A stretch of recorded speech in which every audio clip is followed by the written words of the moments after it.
Yo, what is up, guys? Forever here, and today we're going to be talking about my time in Solusium on Throne and Liberty. Over the past week, we've been playing the beta for Throne and Liberty on PlayStation 5, only on PlayStation 5, and just to get used to the game, get used to the questing, get used to how to gather gear, get used to the dungeons and everything, and I had a really great time. The few things that we're going to talk about in this video, of course, are going to be people's biggest things that they want to know: the pay to win, the end game, the grind, how things work out when it comes to crafting.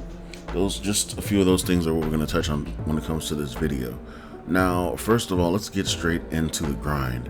The grind in the open beta was actually made shorter for us so that we could enjoy or rather get towards the end game of the game, and start doing dungeons, start doing the open world dungeon farm, start doing world bosses and stuff.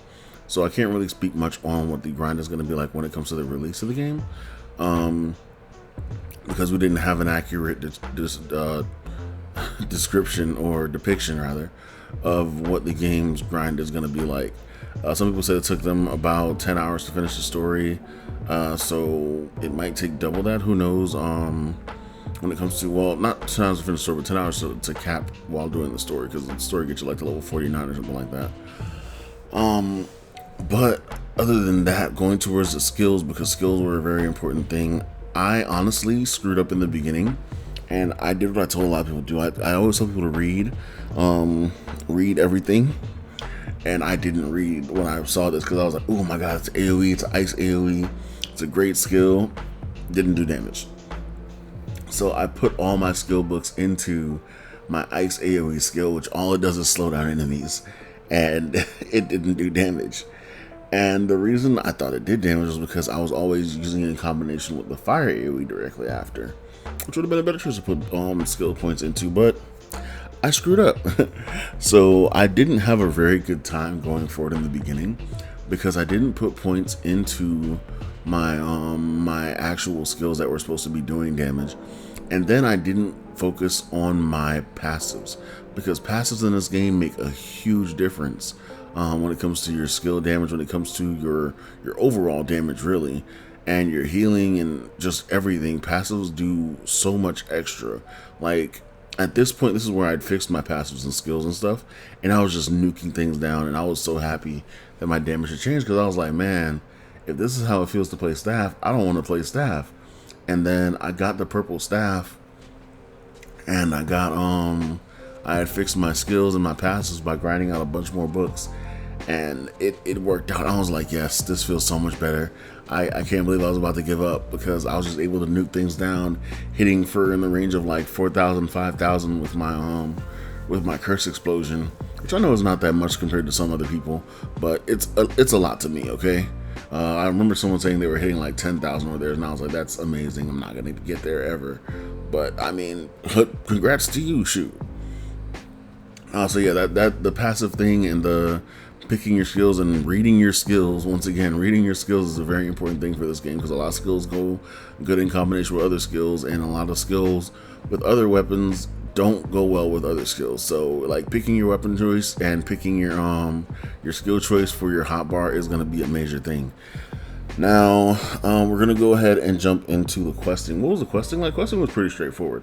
It was a general story quest. You could do your codex quest alongside of that, which lets you do like a bunch of little side quests, talking to NPCs, interacting with certain creatures in the game, interacting with certain spots in the game.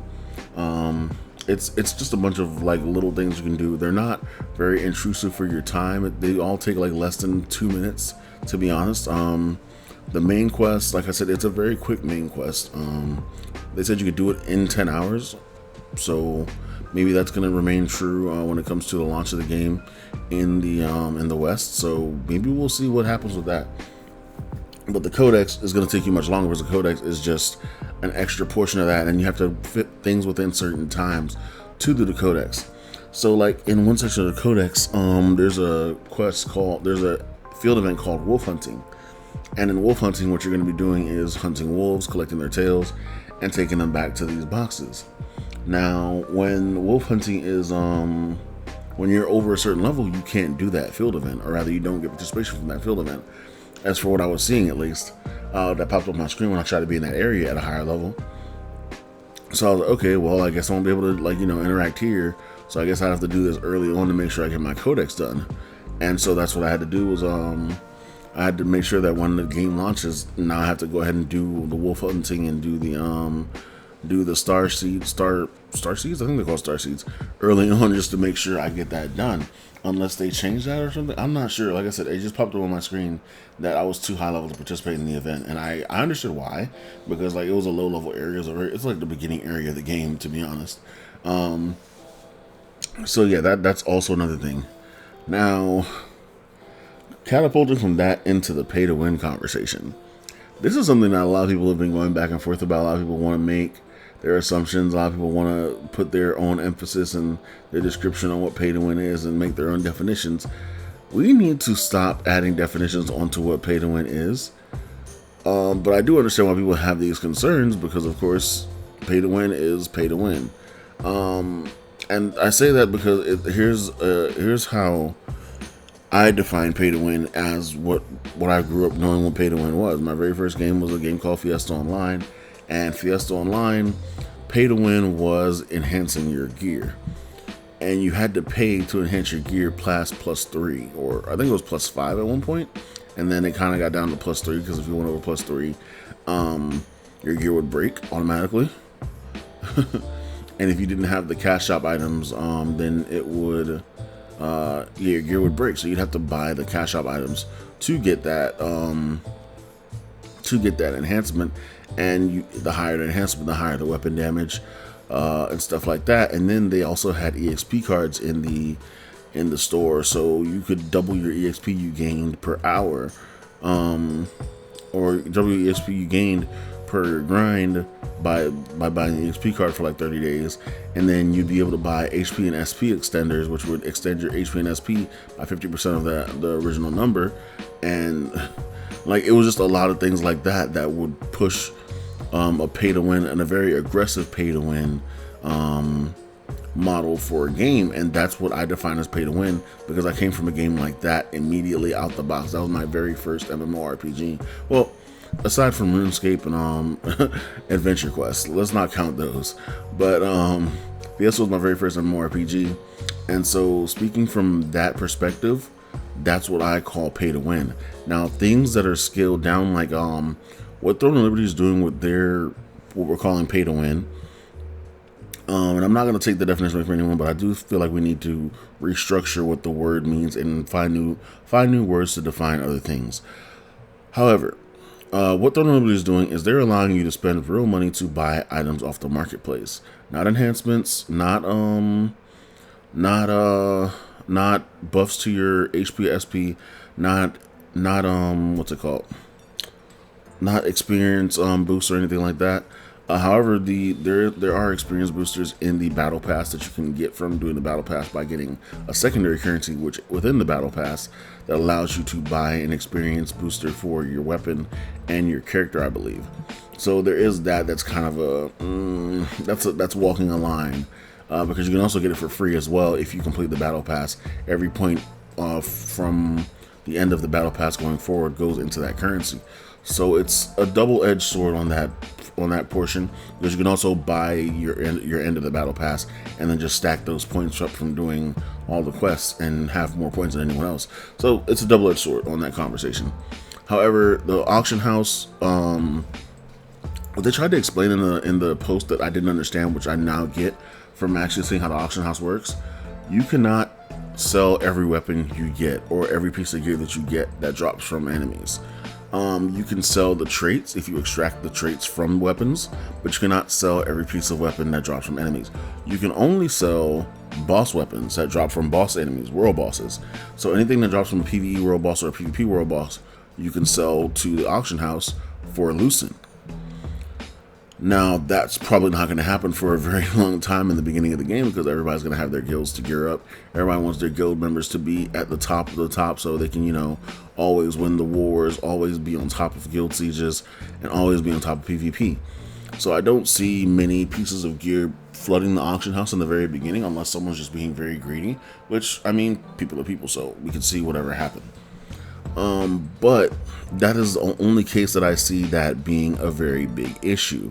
Now, the level pass, however, is something else that I think is really, it's not pay to win because it gives you extra materials, but the materials are really inconsequential. Like, I looked through the level pass wasn't feeling so great because like it just had you complete quests to get like, say I'm in this area right now where there's a bunch of wolves, and it's like, oh, kill raid the wolf area, which is like kill 25 wolves, and they give you like 2 of the enhancement stones. That's it. That's all you get for that quest. And so it doesn't feel very good for what you're paying for. Maybe there's something closer towards the end of it. I hit level 15. I didn't see anything that was good in it to me, but some people might find, the extra enhancement stones useful. But because you can craft enhancement stones, I felt like it was kind of just a waste of I think it's 750 lucent or something like that. Maybe I think it was something like that. But that's also for you to decide once you get into the game. The level pass does not have to be bought.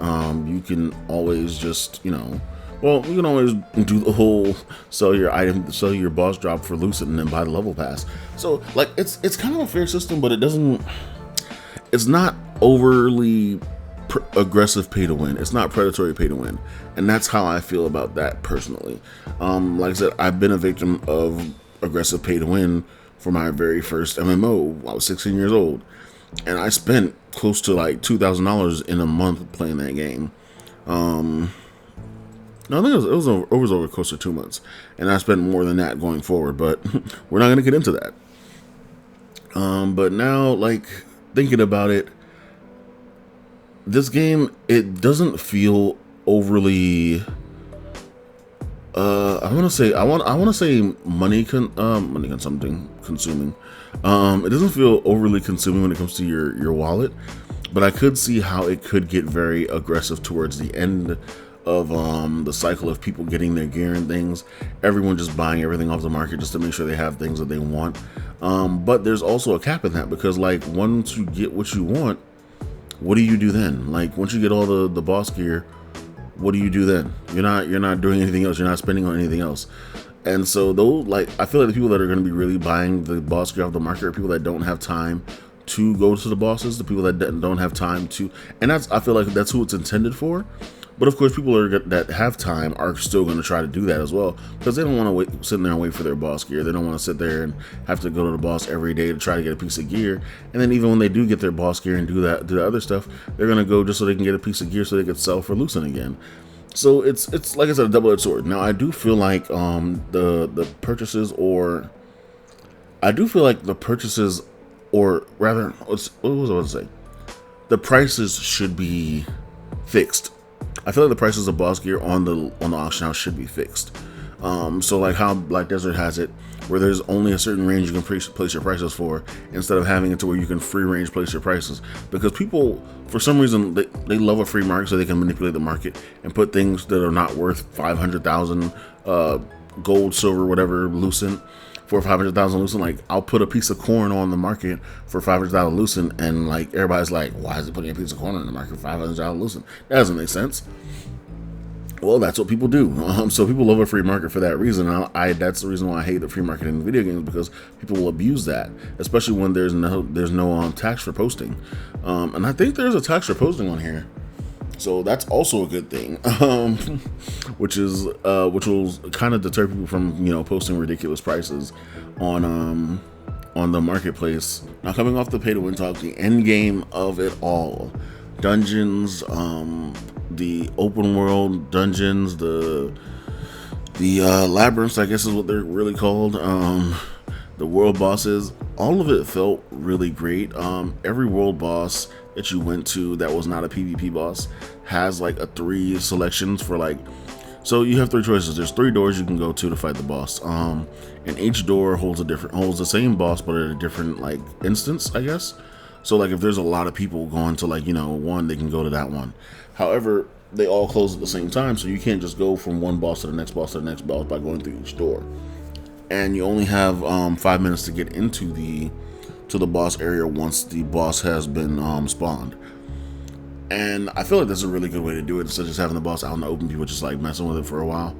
I feel like that's a really good way to do it because it keeps the open world more sanctioned, I guess is the word I want to use, and it makes it to where people can cooperate and coordinate better for which boss they're going to do, especially within their guilds. Of like, say you want to bring your entire guild to the boss one, but you don't want to do like boss two with the other guild. You can split it up or whatever. I know that's probably a bad idea and a bad representation of that, but that's probably what's going to happen, to be honest. Now when it comes to the dungeons, I only got a chance to do one dungeon, and we failed that horribly because no one knew the mechanics. Well, one person knew the mechanics, and they were trying to explain it to us. And when we went to do the mechanics, like the boss was just destroying us all. And it turned out to be a jump mechanic mixed with a actual tactical jump mechanic. Which, if you know what I mean by tactical jump, there are these little hook shots in the game that you can like hook shot up to, and like you'll be able to use your bird form to fly. Well, this mechanic is from the very, I think it's the second boss dungeon actually, where you hook shot up to that and you're supposed to like stay off the ground because he just stomps and like spreads poison constantly, and you can't out heal it from what I can tell. But that's the entire mechanic. Like, you just have to like jump and avoid that and stay off the ground. And I didn't understand that from watching it from the very beginning. The first time I did get it, the second time, but everybody died constantly after that. So people started leaving, and I was like, well, I guess we're done with that.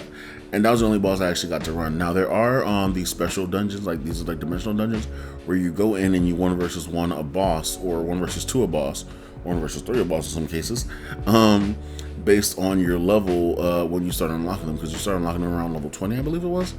And then like from there you go forward and you like fight boss after boss, and they give you more materials like enhancement stones, books and stuff like that. Things are really just kind of basic to the game. And then there are these co-op bosses you can also fight a little bit later on once you get closer to end game. I think that's actually level 50 once you get there, that the co-op bosses pop out and pop off. And I didn't get to do, well, no, I didn't get to do those, but I did get to do a dimensional boss, which was like a mini world boss that you had to fight, and it was like time limited. Well, no, it wasn't time limited, but there were perks for beating it within a certain time. So like you could beat it within 30 minutes, you could beat it within 3 minutes, and you get a certain reward. If you beat it within a minute and a half, you get a certain reward. And if you beat it within a minute and a half, and you like do it with no deaths, you get like a certain reward or something like that.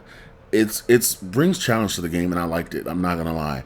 I like the way it would work out. I feel like it's something that's more built for people that are super like further end game, like their gear grind is almost done and everything. I feel like it's for those people, because it definitely did not work out for me. I was able to kill the boss like after like 7 minutes. So yeah, it was kind of ridiculous. Now the labyrinth, the open world, so people call it open world dungeon, but it feels like a labyrinth to me, so I'm gonna call it a labyrinth. The labyrinth or open world dungeon, those were actually pretty fun. They turned to PvP at night, so if you don't like PvP, avoid it at night. Night is 1 hour and day is 2 hours, and they give you a countdown on the map for night and day. I think night is 1 hour, might have been 30 minutes, I'm not sure. But yeah, they give you a countdown on the map for night and day, and yeah, you can pretty much just farm like that, and that's kind of how you get some of your gear for endgame, because you're gonna farm the bosses in there to grab the bosses, the mobs. They kind of drop pieces of gear that you can get to where for endgame, so you can start farming, your dungeons to get your better gear until you start doing world bosses to get your best gear. And yeah, that's the progression of that, really. It was a really fun experience because I got to party up with like my guild members that we had currently on PlayStation, which was just a bunch of friends from another game that we used to play. And we went in and we destroyed things, and we got destroyed at one point because someone trained us with a whole section of mobs. And the mobs in there are not easy, bro. They have like 19,000 HP, 20,000 HP, 30,000 HP. And someone trained us with like a whole stack of these mobs while we were fighting our own stack plus a boss. So we were just like, oh god, this sucks. But we got out of there and we were able to get like done with all of our stuff. My gear score at the end was 1944. Yeah, it was 1944. And I ended up with my purple armor, which was given through the story by getting to the end of the main story. I got my purple staff, my purple armor, and something else was purple. I forgot. But yeah, so I definitely worked out the game and enjoyed a lot of it. and I can't wait to get back. Like once I got on today, or well, today as of me recording this video, I actually tried to get on and try to like get my last like few minutes of playing, and I realized it was too late because I woke up late and the servers were down. So I was like, no, I missed it already. And I got on and I told my guild member, I was like, man, I missed it already. I don't know what I'm gonna do now. And he was like, oh yeah, remember, don't put it down. I'm like, all right, cool, yeah, I guess whatever. So we're just waiting until the actual release of the game now, so we can get back to this game. This is going to be an amazing game. I went into this very kind of like, because when I saw the pay to win, the monetization stuff that they were talked about on the Twitter article, I honestly had like low hopes for it, because I was like, man, this kind of sucks. New World's coming out. I know New World's not pay to win, and this is going to be pay to win, so I don't know how I want to play this. But from playing it, like from the way I did and learning from my mistakes of my skills and stuff, I realized this game is actually really good, and hopefully more people will be able to try it out instead of just listening to the YouTubers that are telling them the game is super pay to win, overly aggressively pay to win, and trashy blah blah blah, trashy Korean pay to win game, because it's not overly aggressively pay to win. If you don't like PvP, you don't have to take part in the PvP content. There's a lot of content that is not PvP. You just honestly have to look at your map and read, and you'll understand how to avoid the PvP in the game.